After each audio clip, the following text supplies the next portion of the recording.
अस्सलाम वालेकुम नाजरीन इस एपिसोड के शुरू में आप देखेंगे जहां अर्तगल साहब के साथ यह हादसा पेश आया होता है, उधर ही काई कबीले के सब लोग पहुंच जाते हैं, जिनमें हलीमा खातून, हाइमा खातून, दुंदार और बाकी सिपाही शामिल होते हैं। वो ये मंजर देखकर दंग रह जाते हैं। हर एक की आंख अश्कबार होती है क्योंकि हर तरफ लाशें ही लाशें होती हैं। बिल्कुल अजीब फ़ज़ा बनी होती है। तो दुंदार कहता है, सिपाहियों मुहतात हो जाओ। फिर सिपाही तलवारें निकालकर इधर उधर देखने लग जाते हैं कि अचानक हकीम साहब उन्हें नज़र आते हैं। दुंदार कहता है, सिपाहियों ये ज़िंदा हैं, इधर आओ, इन्हें ऊपर उठाओ और जल्दी जल्दी कबीले ले जाओ। उसी दौरान हलीमा को अर्तगल साहब की खंजर मिल जाती है। ये देखते ही उसकी आंखें भी अश्कबार हो जाती हैं। बहुत ही भयानक मंजर होता है। अचानक हाइमा खातून को बमसी पड़ा नजर आता है। दुंदार आकर उसे देखता है मगर बमसी की सांसें ख़त्म हुई होती हैं। हाइमा खातून कहती रहती है कि बमसी मेरे बच्चे अपनी आंखें खोलो, मेरे बच्चे अपनी आंखें खोलो। यही चीखो पुकार शुरू होती है कि अचानक बमसी की आंख खुल जाती है। सबकी आंखों में एक बार फिर उम्मीद और खुशी की लहर नज़र आती है। फिर बमसी को भी सिपाही उठा कर ले चलते हैं।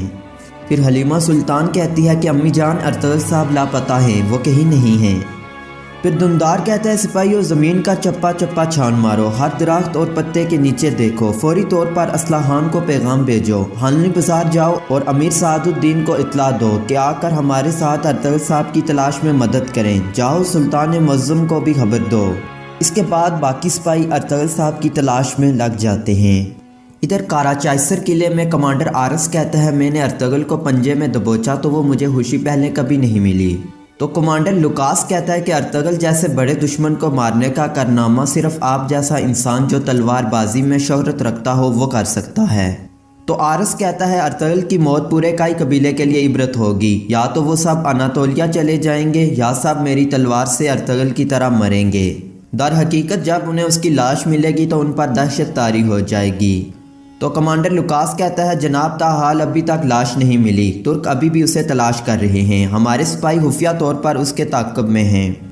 तो कमांडर आरस कहता है, लुकास ये कैसे मुमकिन है, उसकी लाश चाहे या तुर्कों को मिले या हमें मिले, ये जल्द से जल्द मिलनी चाहिए। तो कमांडर लुकास कहता है, जनाब अर्तगल पहले ही मर चुका था, अब आप उसकी लाश को क्या करेंगे।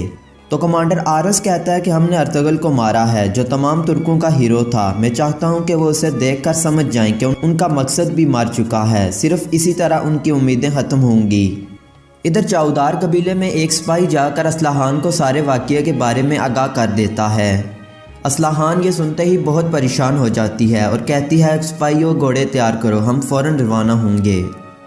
इधर सराय में एक सिपाही आकर कोपैक को कहता है कि जनाब काई कबीले से दुंदार साहब ने कासत भेजा है। जनाब उन्हें हमले की खबर मिली है, वो वहां गए थे जहां आरस ने फंदा लगाया था। उन्हें अपने सिपाहियों की लाशें मिली हैं। बमसी और हकीम साहब को तफ्तीशनाक हालत में कबीले ले गए हैं। फिर वो कहता है, अर्तगल। कोपैक कहता है, बोलो अर्तगल के साथ क्या हुआ, वो किधर है।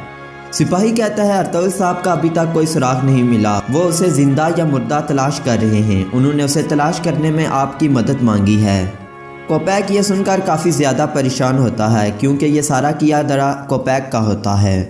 फिर वो कहता है, मेरा नहीं ख्याल कि अर्तगल अपने सिपाहियों को छोड़कर कहीं छुपेगा और आरस ने उसे ज़िंदा भागने तो नहीं दिया होगा।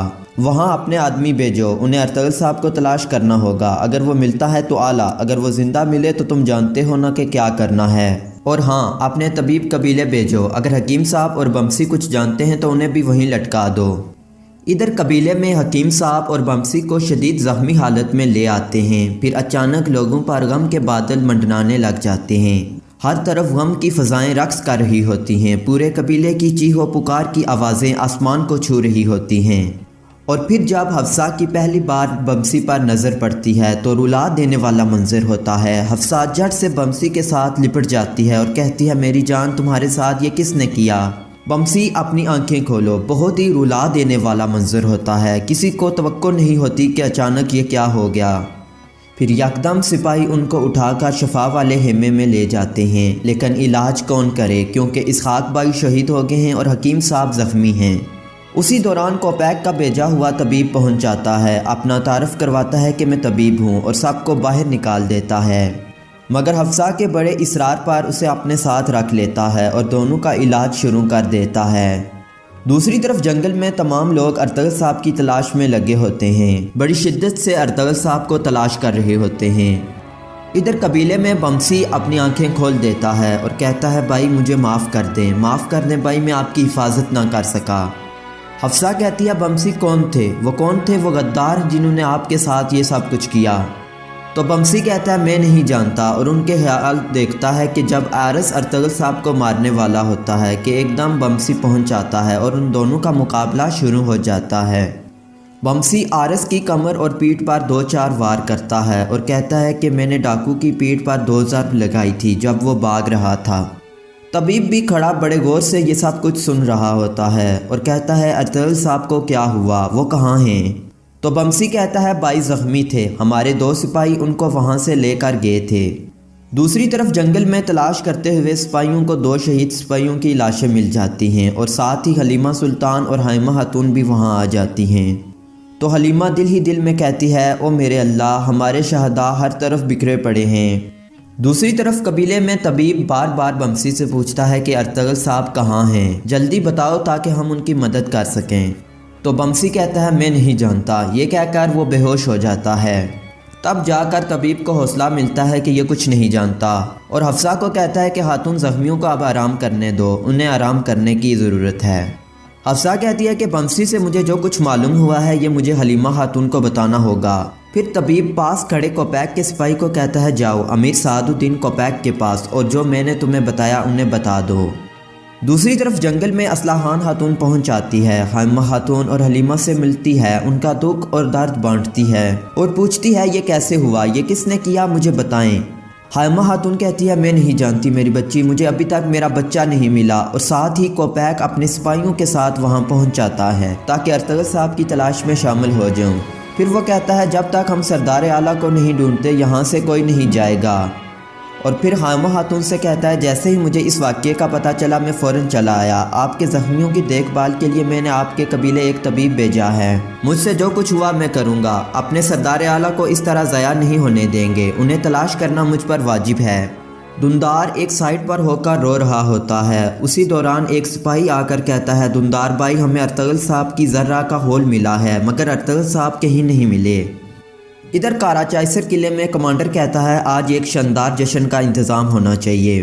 फिर सब सिपाहियों को कहता है चले मैं आपको कुछ दिखाना चाहता हूँ। और फिर अर्तगल की तलवार को दिखाकर कहता है ये तलवार तमाम तुर्कों के लिए काबिल कदर है। हमने अर्तगल की रूह को जहन्नम रसीद कर दिया है और अब हम उसके सबसे कीमती असासे को रौंदेंगे। अर्तगल साहब की तलवार को नीचे फेंक कर ऊपर पाँव मारने लगते हैं। इधर जंगल में रात हो जाती है मगर अर्तगल साहब की तलाश जारी रहती है। सब ने हाथों में दिए लिए होते हैं। उसी दौरान जंगल में हफ्सा पहुंच जाती है और जो कुछ बमसी ने बताया होता है वो बता देती है और आखिर में कहती है कि अर्तगल साहब को हमारे 2 सिपाहियों ने कहीं मुंतकिल कर दिया था। ये सुनते ही सब एक बार फिर टूट पड़ते हैं। हलीमा कहती है अम्मी जान हमने जो 2 सिपाही देखे थे वो शहीद हो गए हैं। तो हाइमा खातून कहती है हलीमा अपने आप को संभालो, हलीमा अच्छे की उम्मीद रखो, हलीमा होश में आओ। तो दुंदार कहता है अगर उन्होंने भाई को छुपाया है तो जहाँ से हमें उनकी लाश मिली है वहाँ इर्द गिर्द उन्हें ढूंढना होगा। फिर सब अर्तगल साहब की तलाश के लिए निकल पड़ते हैं। इधर खानली बाज़ार में सिपाही आकर कोपैक को बता देता है कि हकीम साहब और बमसी कुछ नहीं जानते। फिर जाकर कोपैक को थोड़ा हौसला होता है। फिर कहता है अर्तगल की लाश मिलना ज़रूरी है, कुछ भी करो मगर उसकी लाश ढूंढो। इधर सुल्तान अलाउद्दीन अपने मकाम पर पहुंच जाते हैं। फिर वो तुर्गत को बुलाकर कहते हैं कि अर्तगल साहब और सिपाहियों पर रास्ते में गात लगाकर हमला किया गया है। ये सुनते ही तुर्गत तो पागल हो जाता है और कहता है हमला किया गया, सुल्तान मौज़म किसने हमला किया? तो सुल्तान कहते हैं अभी वाज़िया नहीं है कि किसने किया, बदकिस्मती से ज़्यादातर सिपाही कत्ल हो गए हैं और अर्तगल साहब गुमशुदा हैं।